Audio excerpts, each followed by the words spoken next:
আসসালামু আলাইকুম ওয়া রাহমাতুল্লাহ। আজকের গল্পটা শুনলে আপনার চোখে পানি চলে আসবে। ৮০ বছর বয়সে পাওয়া একমাত্র সন্তান, আর আল্লাহর হুকুমে সেই সন্তানকেই কুরবানি। এটা কেমন পরীক্ষা ছিল জানেন? চলুন শুরু করি। পার্ট ১। হযরত ইব্রাহিম আল্লাহর খলিল।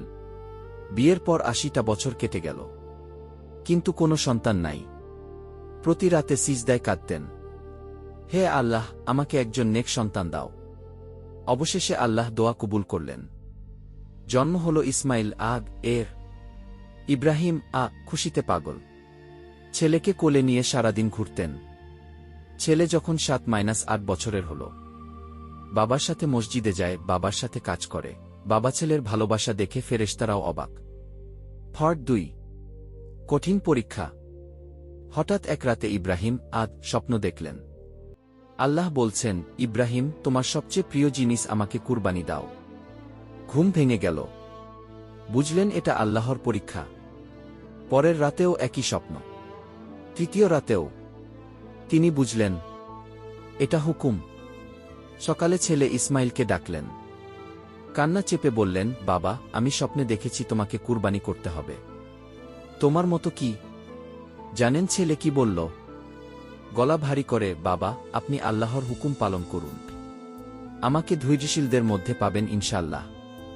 সুবহানাল্লাহ। ৮ বছরের বাচ্চার ঈমান দেখেন। পার্ট ৩। মিনার প্রান্তরে। দুইজন রওনা হলেন মিনার দিকে। শয়তান ৩ বার রাস্তা আটকাল। ইব্রাহিম ৩ বার পাথর মারলেন। এজন্যই আমরা হজ্জে পাথর মারি।